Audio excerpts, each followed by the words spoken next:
here, the next part of this chapter, the Imam, he says that it's not appropriate that if you know there's a group of people eating, that you impose yourself on them.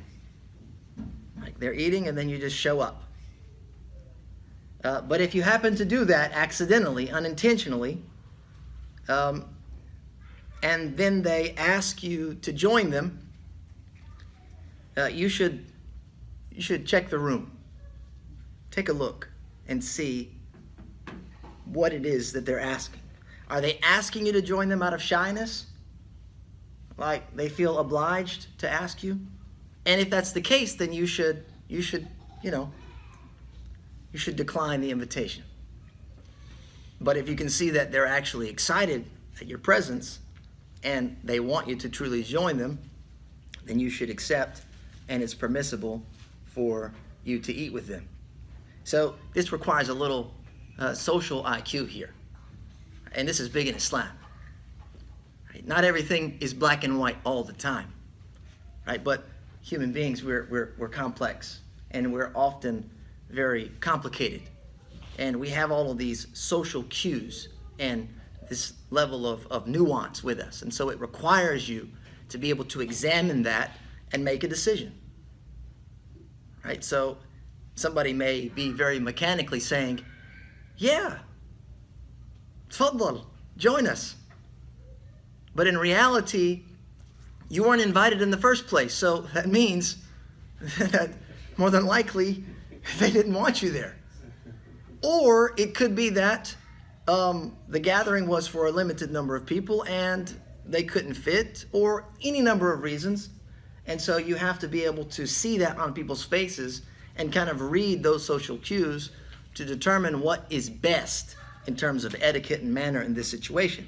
And of course, if you can see that the situation calls for you to sit down, then Bismillah. The next part here, he says that if you go to your friend's house, all right, this is your good friend, and you don't find that they're home, and you're absolutely certain, and you know that if you were to go into his kitchen and eat some of the food, he would be happy, it's permissible for you to do so. Yeah. All right, so show up at my house, and you don't find me there, well, you should know the deal, depending on who you are. Right? Depending on our relationship and how close we are, and I'm using myself as an example and not you, then if we were very close friends, then, obviously, all things considered, family's not in there, nobody's there, that type of a thing. Maybe we're such close friends, you have a key to check on my place while I'm gone, and you go in there, Bismillah. So that's something that should be noted, and you can see the level of community here as well, how close the community can be with each other, to the point that it's like, look, don't ask me, because our level of friendship has gone above and beyond seeking, permission, etc. I may even be offended that you felt like you had to ask, because the relationship is much deeper and rich than that. The next section talks about manners of hosting in a little bit more detail here. He says, from the manners of hosting is that you intend with your invitations to invite pious people and not open sinners. Some of the pious predecessors, they said that you should not eat except from the food of the pious. And you should not allow anyone to eat from your food except for the pious. Right? It's also important that you do not single out the well-off and wealthy to invite and leave those that are needy and lesser.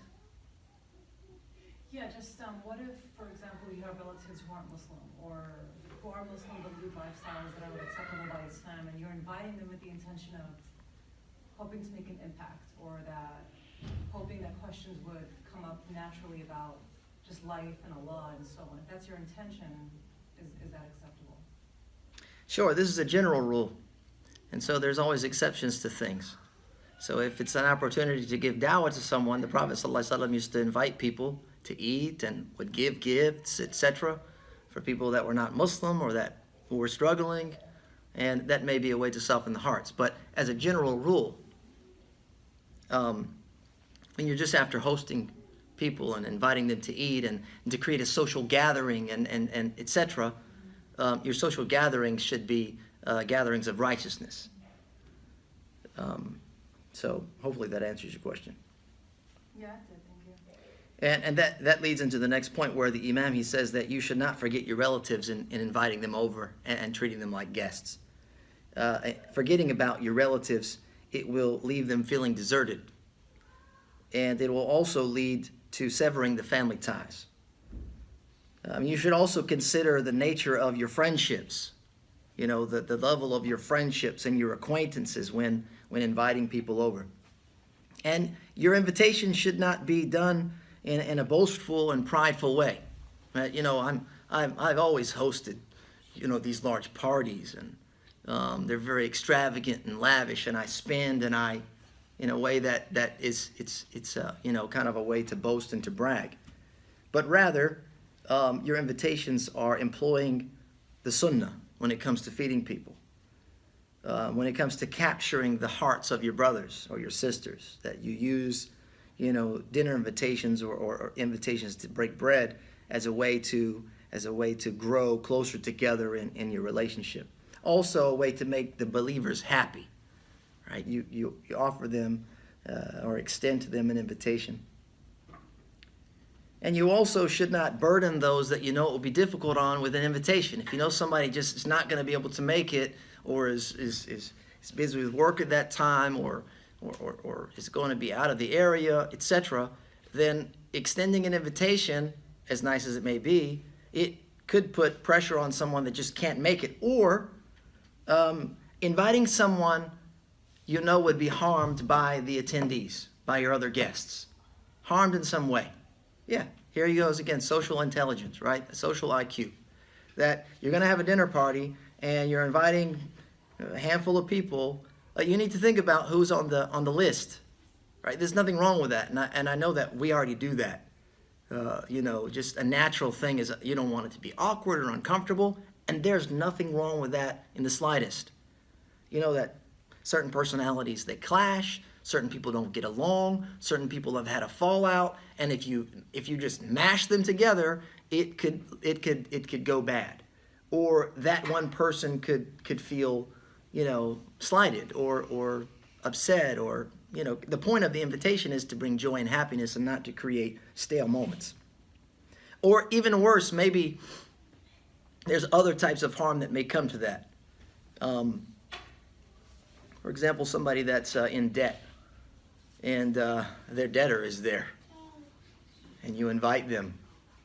So he owes the guy money or the girl money, and you invite them over, and you bring them in the same room, and he's or she's in a tight spot, and then there's the debtor like, you got my money. When are you going to pay my money? You got time to come to guests, to be a guest? You got time? You should be out working and getting my money. So there are numerous things that could be harmful, and those things should be considered. So that is in regards to extending invitations. The next thing is accepting invitations, because there's manners on both ends. To accept an invitation, he says that if the invitation is for a wedding, then if it's a Muslim wedding and it's the first day, then you're obliged to accept the invitation. Some of the weddings, they can go on for a number of days. You have the first day and the second day party, and they have the different activities that they do. So if it's the first wedding, then you're obliged to go and show your support. If it's for the other second day or another wedding or whatever it may be, then this is something that's considered permissible to go, but not an obligation.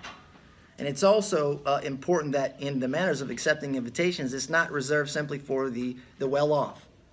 It's like, well, only rich people go to that party. Only rich people visit that person's house. And I'm not well off, so I'm just not going to go. No, that's absolutely wrong. It should have nothing to do with your economic situation, your economic status. That should not be of great concern when it comes to community life. And you should also not reject the invitation because you're fasting, right? But rather you should go. And if your fasting is voluntary, and you know that by breaking your fast you're going to make the host happy, then you should break your fast. If you know that you're going to make the host happy, then you should break your fast. You should, however, refrain from accepting invitations where the food is going to be impermissible. It's haram. Right? You can't put yourself in those situations. Whether they're going to be serving some type of food product that's impermissible, they're going to serve some type of drink that's impermissible, and then in these situations, you have to refrain. So it's not always an obligation to accept an invitation. Right? And that could be Muslim or non-Muslim. That's the world that we live in, yeah. What about in work situations? Oh, that's a tricky one. We'll come back to that. Yeah. Also, if the decor is impermissible, if there's tamathil, for example, like sculptures of idols and etc.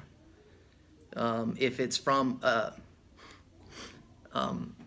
flatware that's impermissible, like silver or gold, if you're going to eat off that stuff, or if there's music present, mizmar, that nixes a lot of social things. Those types of environments where you're being exposed to the impermissible, those are the types of things, those are the types of environments that you want to stay away from. And so you're not obliged to accept the invitation. In fact, you should refrain from going. Also, if the person that's inviting you is a known oppressor, or someone that's an open sinner, and the word they use is fasiq. I don't know how that word hits you, but that hits me hard. When I hear the word fasiq, it means like someone that's openly rebellious, rebelling against Allah. And so you don't want to accept, you're not obliged to accept that invitation as a general rule. Or an innovator in the religion, someone that innovates, or somebody that's inviting, as was mentioned earlier, out of pride and ego. They're doing it to boast. And a little personal anecdote, when I was living in Medina, as the unique Caucasian brother there, I got a lot of invitations, and the majority of them were just brotherly in nature, very sincere.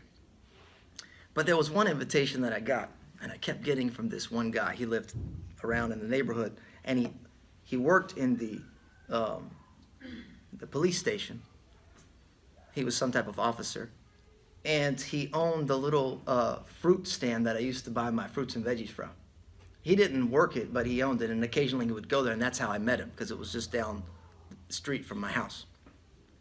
And so, I used to practice talking with everybody, and he got to know who I was. And then he had an important visitor to his house, and he was going to find all of the unique ethnicities in the hood to invite over to his house.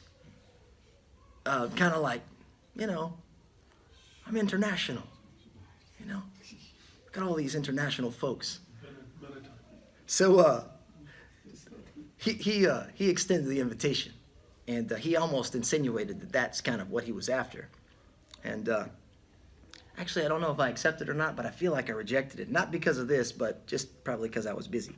But anyway, that's another reason that you could turn an invitation down, is if you feel like that you're being used basically to be the object of somebody's boast and bragging.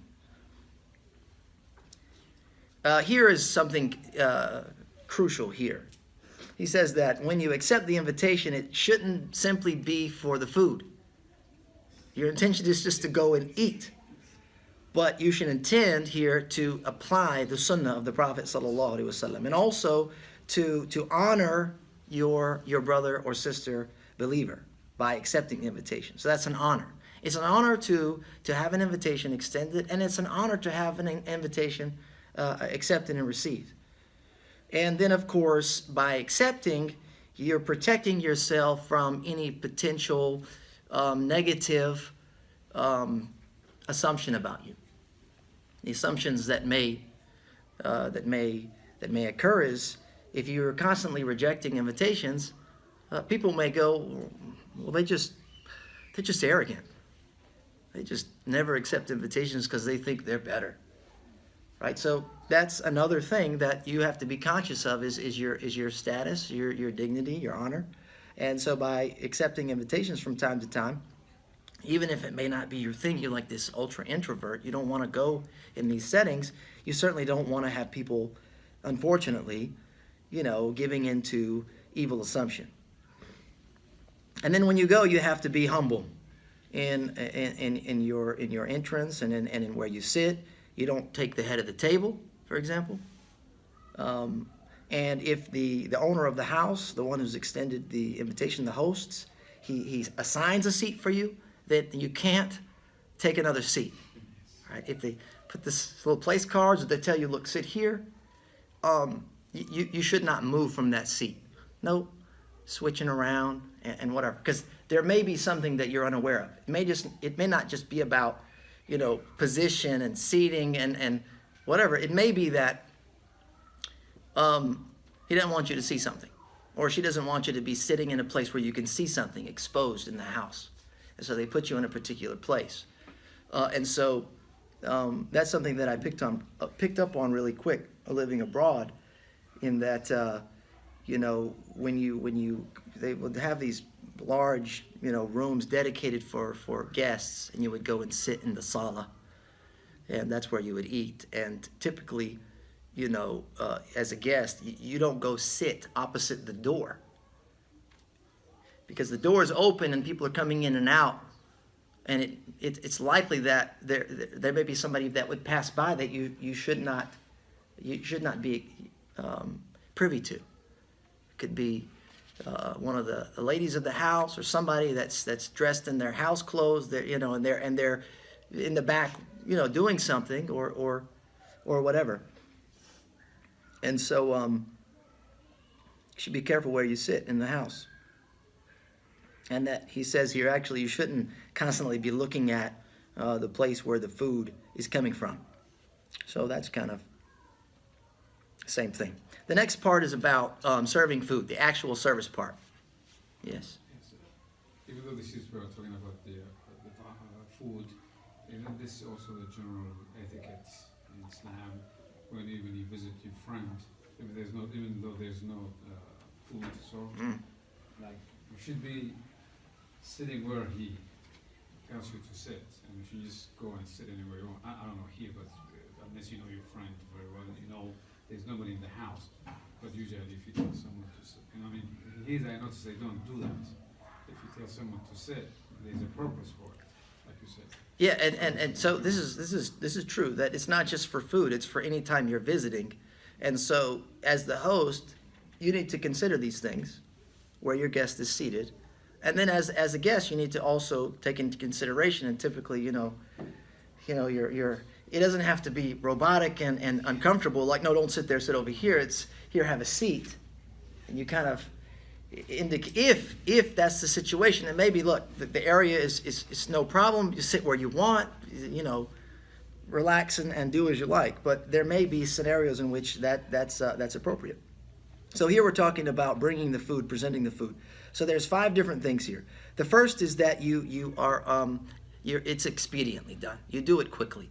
You don't prolong serving food, where you have your guests over and you're just making them wait for an extended period of time. By going ahead and feeding them, this is part of treating your guests, treating them well.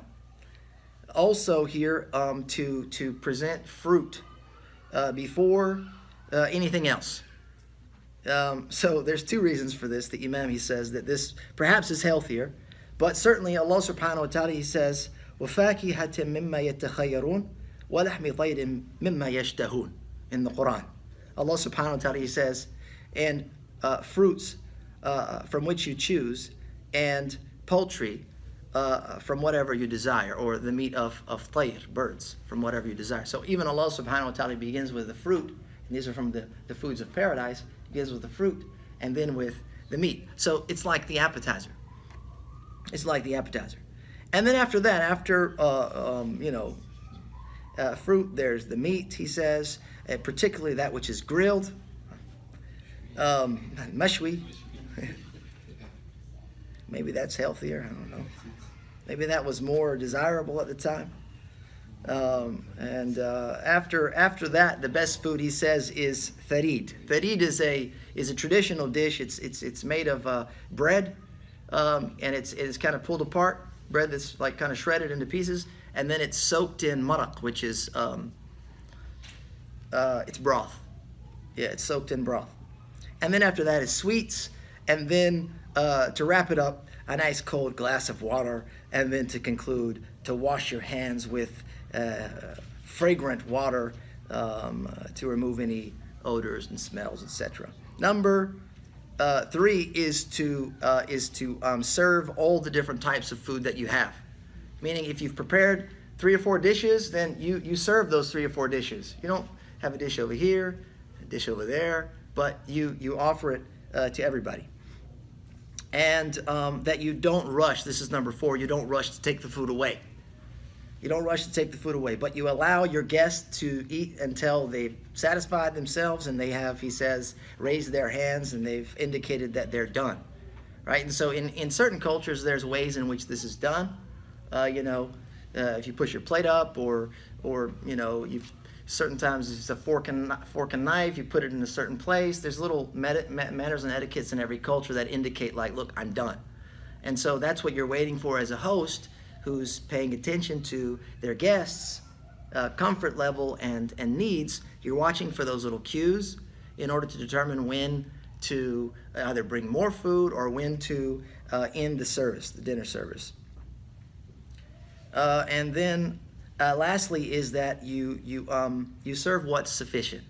You serve the amount here is whatever is sufficient. You don't want to go less than that. So you don't want to go extravagant and serve more than that you could imagine to eat. But at the same time, you don't want to be too scrimpy on the food, because this is something that will detract from your dignity and your honor in a person's eyes.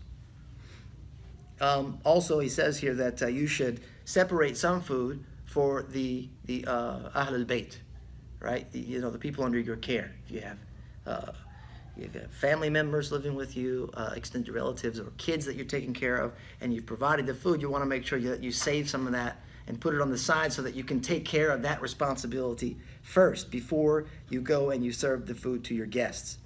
And then, as a guest, if you want to leave, the host should follow you to the door to kind of escort you out of the house. And you could go above and beyond, and you could escort them all the way out to their car if you wanted to. And this is just nothing but good manners. This is a sunnah of the Prophet ﷺ. This is a type of honoring of the guest. And he says from the pinnacle, if you will, of showing good manners to your guest is a delightful face, a smiley and happy face, to make the environment pleasant. Good words to greet them, good words to send them off, and a good conversation during the meal is also good manners to have. As the guest, it's also important that when you leave the house, you leave in a good manner. You leave in a good mood. You leave in good spirits, even if you think something didn't go right. It just, it wasn't enough, or it wasn't the right thing. Maybe there was some awkwardness there. Maybe it was hard to talk. Maybe, sometimes we have that where it's like, oh, the conversation was awkward. It didn't sit right. You need to get over that, and you need to leave in good spirits. And this is how you can be gracious to the host. And this is a part of good manners, and it's a part of being humble with the people. And so when you leave, of course, you don't want to leave unless the host is of course happy that you're leaving, and is ready to send you off. And your time there, you need to be thinking with your heart here. How long am I staying? When is it enough? Am I staying too long? Am I becoming a burden? Etc. So that's the end of the chapter there. Alhamdulillah.